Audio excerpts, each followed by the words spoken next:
Привет, комрады! Хотел сделать видео полезное для всех начинающих, продолжающих туристов поголовно.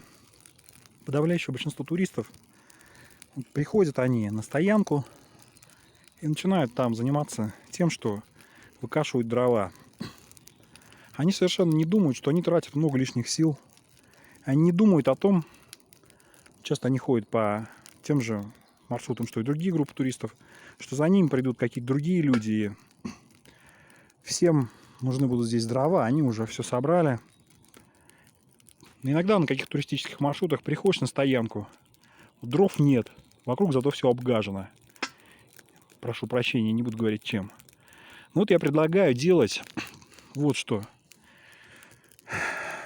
То есть вы копаете, ну для примера просто абсолютно я сделал, вот маленькую ямку размером немного побольше вашего котелка. Посмотрите сами по размерам, ничего здесь советовать не буду, здесь небольшой опыт буквально нужен. Лучше сделать побольше. Либо делайте вот такую простейшую щепочницу. Это большая миска. С одной стороны там есть отверстие, пара отверстий. Либо одно время я пользовался, вот не знаю, как правильно это слово по-русски, дуршлаг или друшлаг. Вот такой вот штукой тоже работала. И вот чтобы сделать, вот зарядить вот пару вот этих вот костерков, мне потребовалось, 20-25, может быть, пусть 20. Я наломал дрова, вот у меня тут дрова лежат. Вот, дрова с запасом получается. Вот сначала огонь активный, вода закипает в вашем котелке, а потом на углях доходит просто как на газовой горелке на какой-то. Если вы готовите вот на такой щепочнице, то щепочницу погружаете как бы внутрь котла немножко, чтобы стенки его закрывали с боков. Так, чтобы тепло не сдувало, например, в горах где-то или на открытом месте. Я думаю, все понятно. Иногда в некоторых местах, вот на каких туристических маршрутах, я готовил буквально вот на каких-то щепках, остатках от чужих костров. Просто вот так копаешь ямку, щепок туда, зажег, все это горит.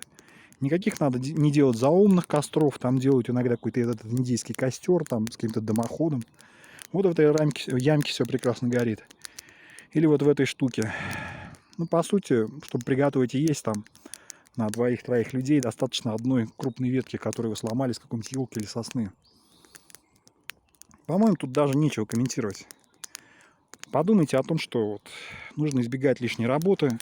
Подумайте о том, что за вами придут другие туристы и 50-летнюю сушину, которую вы непонятно зачем сожгли в костер, ее бы могло хватить на 40 групп, может быть, а не на вас одних. Думайте, комрады, экономьте свои силы, смотрите правильные каналы, мой, конечно, лайкайте мое видео и все такое. И главное, заходите еще, я еще что-нибудь вам расскажу. Пока, все, до новых встреч, еще есть идеи.